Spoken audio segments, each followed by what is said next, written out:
Je fais suite aux 2 vidéos que j'ai postées concernant Marmachevo et surtout les commentaires qui ont suivi la publication de ces vidéos. Alors évidemment, je ne vais pas revenir sur les commentaires élogieux, ou c'est pas le problème, ni dans le détail des gens qui m'ont interpellé par rapport à ce que je disais ou la façon dont je le disais, mais c'est plutôt ce que je ressens et ce qui transpire à travers ces commentaires qui m'intéressent. Et moi, j'ai ressenti finalement beaucoup de souffrance. J'ai ressenti beaucoup de souffrance. Pourquoi? Parce que on m'a dit, entre autres, que oui, on n'a pas forcément de moyens financiers pour pouvoir, comment dire, on aimerait aller à Marrakevo, mais on n'a pas les moyens financiers de le faire, c'est un problème, c'est compliqué. Ou alors on a un problème physique, on a une maladie qui nous empêche. Et tout ça, c'est source de souffrance. Et ça nous renvoie toujours à un mot, tout simplement, bah, c'est l'impossibilité ou l'incapacité. C'est-à-dire vous êtes dans l'incapacité de mener à bien ce projet qui vous fait rêver parce que eh bien, vous avez une faible retraite ou alors vous êtes malade. Et j'ai envie de dire, ça c'est des cas particuliers, mais dans l'absolu, on a tous ces problèmes-là, on a tous ce problème d'incapacité latent qu'il faut, comment dire, qui est une limite à repousser. Parce que si on prend le cas de l'expatriation, on a la même chose. On a des gens qui veulent garder leur niveau de vie. Moi, j'ai un mec qui me disait, de mes connaissances, ah oui, j'aimerais bien faire ça, mais tu sais, j'ai un niveau de vie, machin, c'est difficile. Bah ouais, moi je suis décroissant, voilà. C'est-à-dire qu'à un moment, vous pouvez pas, alors peut-être très bien, si vous partez avec 1 million d'euros, vous pouvez déplacer votre business, votre mode de vie, peut-être convaincre vos amis de vous rejoindre, que sais-je encore, mais c'est pas toujours le cas, et dans l'histoire, ça l'a pas toujours été. Vous voulez vraiment bouger, il faut vraiment voir quelles sont vos motivations profondes, votre moteur, mais vous ne pourrez pas forcément déplacer votre belle maison dans le nouveau pays, votre cercle d'amis, votre boulot, et puis le boulanger du coin de la rue parce que vous adorez sa façon de préparer le pain. Enfin, je veux dire, il y a un moment, il faut quand même se dire que vous êtes obligé de lâcher des choses si vous voulez aller de l'avant. Moi, quand je suis allé, une des fois où je suis allé à New York et j'ai visité Ellis Island, c'est l'île qui recevait les migrants au 19e siècle. Vous avez dans ces bâtiments tout l'espoir des gens et la misère que ces gens quittaient, en quittant l'Europe, en quittant une zone de guerre, en quittant une zone de dépression économique. Et donc vous voyez des malles de vêtements, des malles de vêtements traditionnels, vous voyez des photos. J'essaierai de vous en retrouver une ou deux. Moi, il y avait une photo qui m'avait... tous ces gens avaient quelque chose dans le regard. Ils sont en guenilles, très clairement. Mais ils ont quelque chose dans le regard, ils ont une flamme. Ils ont une putain d'envie de s'en sortir et une espérance. Ils sont pas tous forts, avec de l'argent, avec... Non, non, vous avez des personnes âgées, vous avez des femmes, vous avez des hommes qui sont démunis, vous avez des enfants. Moi, j'ai une photo en tête, une photo d'enfant. Il ressemble à un petit Italien, on dirait, en costume, les pieds dans la boue. Ce gamin a quelque chose dans le regard, il a une détermination. Ces gens-là ne savaient pas ce qu'ils allaient trouver en arrivant aux États-Unis, mais voilà, ils avaient l'espoir, tout simplement. Et ça leur a permis de bâtir ce pays quand même, parce que quand on voit les photos de l'époque, c'est 3 cabanes en bois avec des rues en terre, avec de la boue, voilà, c'est ça. Donc, la plupart des gens s'inscrivent dans une incapacité parce qu'ils ont leurs propres limites à passer. Et moi, je ne suis pas là pour juger l'histoire de chacun. Je sais qu'on a tous nos propres limites, nos propres caps à franchir, et que ça, c'est un travail personnel. Et ça sous-entend aussi une prise de responsabilité. Parce que quand on est vraiment honnête avec soi, on se rend compte que la situation dans laquelle on se trouve aujourd'hui, eh bien, elle est le résultat de choix qu'on a fait avant. Alors, je m'explique, vous êtes tous, on est tous, je suis moi aussi dans une dynamique d'évolution personnelle, et j'ai des choix à faire à certains moments de ma vie. Et des fois, je fais les bons choix, des fois, je fais les mauvais choix. Mais dans tous les cas de figure, ça reste une expérience de vie au final. L'idée, c'est qu'à chaque fois, quand vous vous trouvez à une étape de l'évolution, que vous avez peut-être fait de mauvais choix, que vous êtes dans une forme d'impasse, dites-vous bien que ces choix que vous avez faits au début vous ont, à un certain moment de votre vie, ça vous a correspondu, ça vous a, comment dire, vous en avez profité. Donc maintenant, vous êtes dans une impasse. Il faut développer cette capacité à sortir de l'impasse. C'est comme ça. Si on prend le cas des retraites, par exemple. Moi, j'ai des gens qui m'interpellent, qui sont donc logiquement à la retraite, qui sont retraités. Donc ça veut dire qu'ils sont quelque part l'âge de mon père, ce sont des boomers. Donc ça veut dire qu'à une époque, vous avez fait confiance à un gouvernement parce que vous étiez dans une forme de développement économique et un environnement économique qui a favorisé vos prises de décision. Vous vous êtes dit, j'aurai une retraite, une certaine retraite qui sera correcte par rapport à l'évolution, machin. j'ai eu mon petit pavillon de banlieue, le boulot que je trouvais facilement, etc. Très bien. Moi, je suis fils de boomer. J'ai vite compris deux choses. C'est que déjà, à partir de l'époque où j'étais ado, hein, quand il y a eu Tchernobyl, eh ben, c'est terminé. Je ne faisais plus confiance à aucun gouvernement ou à aucun homme politique. C'était fini. Et donc, j'ai vite pris conscience en étudiant 2 secondes le truc que, en ce qui concerne la démographie plus l'évolution économique, moi, la retraite, j'en aurais pas. Donc, vous avez une petite retraite qui vous limite, certes, c'est bien, mais moi, j'en aurais pas de retraite. Je veux dire, j'ai cotisé à fond perdu, c'est acté. Donc, je me démerde. Voilà. Et en ce qui concerne mon fils, je fais en sorte d'essayer de lui ouvrir un maximum les égouttis, parce que moi, j'ai pas envie qu'il devienne esclave. Donc, vous voyez, il y a quand même dans la courbe de problèmes, on est plutôt dans une qualité descendante plutôt qu'ascendante. Vous voyez, donc on a tous, évidemment, il y a toujours du pour et du contre. Hein. Moi, j'ai encore une force de travail qui me permet de pouvoir eh bien, me repositionner. On va voir ce que ça va donner. Hein. Je ne suis pas Madame Irma. Maintenant, voilà, je veux dire, il faut prendre conscience que l'environnement dans lequel vous évoluez à un instant T ne sera pas le même à un instant T. Et si vous vous retrouvez dans une situation aujourd'hui, c'est que vous avez fait des choix qui peut-être étaient valables et valides à un moment, mais qui s'avèrent plus valables à ce moment-là. Et donc, il faut faire l'effort de sortir. Si vous n'avez pas senti le mouvement tourner, le vent tourner, il faut faire l'effort de sortir dans l'impasse. Donc ça, c'est comme ça. Alors maintenant, si on prend le cas de la maladie, c'est pareil. Il y a beaucoup de gens qui sont dans une démarche, et moi je le sais très bien, quand vous développez, quand vous êtes dans une situation à un moment de soumission, c'est-à-dire vous faites des compromis tout le temps, que ce soit en couple, par rapport à votre boulot, par rapport à tout ça, parce que vous ne voulez pas perdre certaines choses, eh bien, psychologiquement, vous avez des problèmes, entre guillemets, qui font que peut-être à un moment, ça se met dans la matière. Quand on prend des types qui partent en retraite et qui, faisaient reposer toute leur identité sur leur boulot, là, ils se retrouvent à 60-65 berges avec maman à la maison et qui ne supportent pas et qui perdent, je ne sais pas, moi, le costard, la voiture de fonction et la secrétaire qui allait avec, et qui se développent une merde au bout de 6 mois, un cancer ou quelque chose, parce qu'ils ils ont perdu, entre guillemets, leur territoire. Ils sont aussi eux-mêmes responsables de cette évolution et des choix qu'ils ont fait à un moment. Alors évidemment, vous pouvez aussi avoir une maladie qui vous tombe dessus, une maladie grave.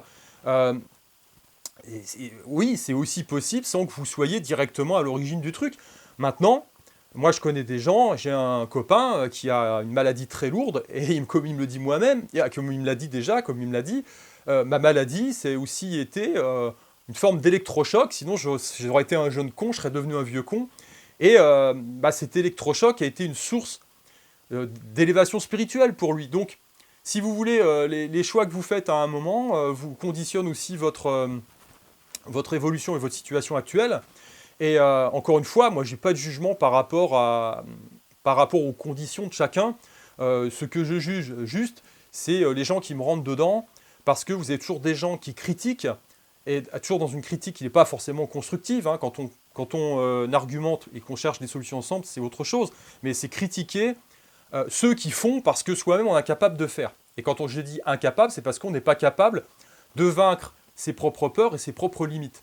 C'est la seule chose. Alors moi, j'ai quand même, y a quand même un remède à ça, parce qu'il y a quand même, dans ma théorie de l'évolution personnelle, 2 axes majeurs sur lesquels il faut travailler. Hein. Le premier, c'est de se dire tout simplement qu'il faut accepter cette alchimie personnelle. Les choses changent, parce que vous voulez changer, vous voulez du changement, mais vous ne voulez pas changer vous-même. Donc quand vous changez vous-même, il faut accepter une forme d'alchimie intérieure. Moi j'ai un type qui commençait le karaté, qui disait « Ouais, bon, les katas, c'est-à-dire les formes chorégraphiées, dont on a hérité des anciens maîtres, hein, c'est facile, en 6 mois je vais les avoir. » Oui, ok, mais tu n'auras qu'une forme, une coquille vide. Je veux dire, je prends n'importe quel gymnaste souple, fort, et qui a conscience de son corps, je lui apprends une forme très rapidement, il va la sortir. Le seul problème, c'est qu'il aura qu'une coquille vide, il va gratter que la surface des choses, et il n'aura pas tous les bénéfices de la transformation que la pratique quotidienne de ces formes peuvent lui apporter. Donc il faut accepter à un moment que le changement qui doit s'opérer en vous prenne du temps. C'est comme ça. Moi, ça fait plus de 30 ans que je pratique, eh bien j'ai des sensations que je découvre à travers certains mouvements de base que j'ai appris au tout début. C'est comme ça, j'accepte cette lenteur dans la transformation. Mon père qui est boomer, quand il va pas, il prend un médicament, il faut que ça change tout de suite, il faut qu'il aille mieux tout de suite, parce que c'est le médicament chimique. Moi, je m'inscris dans une démarche plus, entre guillemets, naturelle. Quand je me suis soigné de mes allergies, en modifiant mon alimentation, en supprimant le gluten, le lactose, et puis d'autres polluants, on va dire, environnementaux et relationnels, eh bien, j'ai accepté de me dire que ça prendrait du temps. Il faut au moins 2-3 mois pour que le corps évacue ses toxines et que vous voyez, vous commenciez à voir les bénéfices. Donc, il faut accepter cette alchimie personnelle. Et encore une fois, on est tous différents. Il y en a pour qui ça prend plus de temps. Mais c'est comme ça. Moi, j'accepte. Quand j'ai commencé mon entraînement en karaté, je voulais obtenir un grand écart facial. Voilà, et donc ça c'est le deuxième axe de ma réflexion, hein, c'est-à-dire accepter cette alchimie personnelle, que ça prenne du temps. Et la deuxième chose, c'est effectivement, on ne vous demande pas de soulever 100 kilos aujourd'hui, on vous demande de soulever 100 grammes. Et demain de rajouter 100 grammes et ainsi de suite. Ça vient de mon expérience du sport. Quand j'ai commencé la pratique du karaté, je voulais obtenir un grand écart facial. C'est comme ça, je voulais faire un grand écart. Eh bien, j'ai accepté de me dire, ça va prendre du temps. C'est comme ça. Pendant 4 ans, je me suis entraîné tous les jours. Quand je dis tous les jours, c'est pas 5 jours sur 7, c'est pas 6 jours sur 7, c'est 7 jours sur 7 pendant 4 ans. Alors évidemment, il y a eu des blessures, c'était aussi une connerie, mais j'ai aussi appris. À l'époque, il n'y avait pas Internet, je n'avais pas l'information comme on peut l'avoir maintenant où on vous prémâche tout le travail. Encore faut-il sortir les doigts pour commencer à faire la chose. Oui, je me suis entraîné tous les jours pendant 4 ans et j'ai obtenu mon grand écart. Voilà. Alors il y avait des jours de forme, il y avait des jours de méforme. C'est comme ça. Il y avait des jours où j'ai pas envie, des jours où je faisais plus. Mais je l'ai obtenu. Donc, il faut accepter ça aussi. Tout le monde a la capacité de soulever 100 grammes. À votre niveau, vous avez la capacité de soulever 100 grammes. Demain, vous pouvez soulever 200 grammes. C'est tout à fait à la portée de tout le monde. Donc ça, ce sont les deux axes majeurs de transformation personnelle que je vous donne juste comme ça. Je veux dire, ça a fonctionné pour moi. Je respecte ces lois-là et je continue. Maintenant, je voudrais terminer par une anecdote. Quand j'étais étudiant, j'axais mon travail sur le sport, mais aussi sur la musique. Voilà, j'étais musicien, je faisais partie d'un groupe. Et on faisait des concerts, on faisait des reprises de groupes rock des années 60-70, blues rock. Voilà. Et puis aussi des hits des années 90. Et j'avais un fantasme, c'était de partir sur la Côte d'Azur avec mes potes, pour faire des concerts. Voilà, on faisait des concerts dans l'est de la France, on tournait un peu dans les bars, dans les pubs. J'étais guitariste-chanteur à l'époque, voilà, pour vous situer le truc. Et donc mon fantasme c'était de partir sur la côte. Je me suis dit c'est super, on va partir avec une bande de potes en groupe, et puis on va faire la tournée, on va pouvoir jouer dans les villes, on va jouer dans les bars, on profitera de la plage la journée, et puis on fera le show le soir, quoi, et ça va être cool. Puis peut-être qu'on prendra un peu d'argent au passage pour nous payer ces vacances qui seront d'un autre type. Eh bien, figurez-vous que c'est toujours compliqué de gérer des personnes, parce qu'on est 4 dans le groupe, mais c'est 4 problèmes, parce qu'il y en a un qui doit partir avec sa copine, l'autre qui a un plan qui est ailleurs, parce qu'il joue avec un autre groupe, évidemment. Vous avez l'autre qui il peut pas parce qu'il bosse. Et donc, du coup, ça s'est jamais fait. Ça a été toujours la croix et la bannière pour pouvoir organiser ça. Alors, qu'est-ce que j'ai fait un jour ? Eh bien, je me suis dit, ok, moi j'ai toujours eu envie de le faire, je vais le faire tout seul. J'ai chargé ma voiture avec mon matériel, j'ai chargé ma vieille caisse avec 5000 balles de matos à l'intérieur, et puis je me suis fait héberger chez un pote à Montpellier, et là j'ai commencé à faire le tour des bars.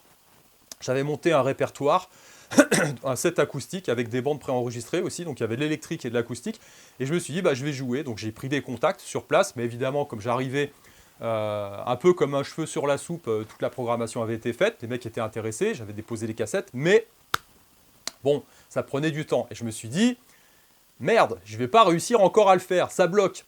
Je me suis dit, qu'à ça me tienne, je vais aller prendre ma guitare et je vais jouer dans la rue. Voilà, je vais faire la manche comme les autres, je suis capable de le faire. Donc je me suis retrouvé avec ma gratte à Cassis, je m'en souviens bien, sur le port de Cassis, et je suis là avec la guitare, je croise un Zikos aussi, on jette un petit regard parce que lui était là pour ça aussi. Et puis là, j'ai posé ma guitare et j'ai pas pu le faire. J'ai pas pu le faire parce que j'ai regardé l'autre jouer un peu plus loin et je me suis dit putain je peux le faire aussi, vas-y fais-le, c'est toujours ce que tu voulais. Et là je me suis dit non, à chaque fois que je faisais des concerts j'étais devant, les gens payaient pour venir nous voir, on faisait le show et là je vais me retrouver assis sur un banc à faire la manche avec des gens qui passent, qui n'en ont rien à foutre, certains qui vont trouver ça peut-être bien, d'autres. Et je me suis confronté à mon fantasme. Et je me suis dit, ouais, j'adore la musique, j'adore jouer, mais pas comme ça. C'est pas pour moi. Voilà. Eh bien, ça a été la dernière fois que j'ai fantasmé sur ce truc-là. C'était fini. J'avais fait mon expérience. Je sais que je n'étais pas fait pour ça. Je ne suis pas capable de prendre mon instrument, du moins à l'époque, et de me dire, je me pose ici face à un café et je fais la manche en jouant. Voilà, qu'importe ce que les gens pensent en passant. Si c'est voilà, non, c'est pas pour moi. Voilà. Dans certaines conditions, oui, en concert, très bien, mais pas de cette façon-là. Je me suis confronté à mon fantasme. Eh bien, j'en suis revenu et depuis, c'est fini, c'est terminé. Donc, le premier message, c'est celui-là. Confrontez-vous à votre fantasme. Vous avez la vie passe vite. Demain, vous serez mort. Votre retraite, on s'en fout. Je veux dire, c'est terminé. Tous les gens que vous connaissez, vous les verrez plus. C'est votre expérience de vie qui compte. C'est ça que vous emporterez finalement dans votre dernier souffle. Hein. Et donc, confrontez-vous à votre fantasme. Si vous ne vous confrontez pas, vous ne pourrez pas savoir. Ça, c'est le premier message. Le second, c'est n'attendez pas qu'on vous serve la soupe. N'attendez pas de partir avec quelqu'un. Ça ne se fera pas. Moi, si j'avais attendu mes potes pour faire le truc, j'attendrais encore. Hein, parce que si je comptais sur un tel, sur le bassiste, sur le batteur ou sur l'ensemble, alors plus on est nombreux, plus c'est difficile, j'aurais jamais fait l'expérience. Donc, confrontez-vous à votre fantasme. Et n'attendez pas que vous soyez, accompagné et biberonné pour vous confronter, justement. Allez, je vous dis à plus. My child arrived just the other day. Came to the world in the usual ways. There were plans to catch and disappear. He learned to walk while I was away. He was stuck for a new way. And as he grew, he said, I'm gonna be like you, Dad. I'm gonna feel like you. Built the cats in the cradle and the silver spoon.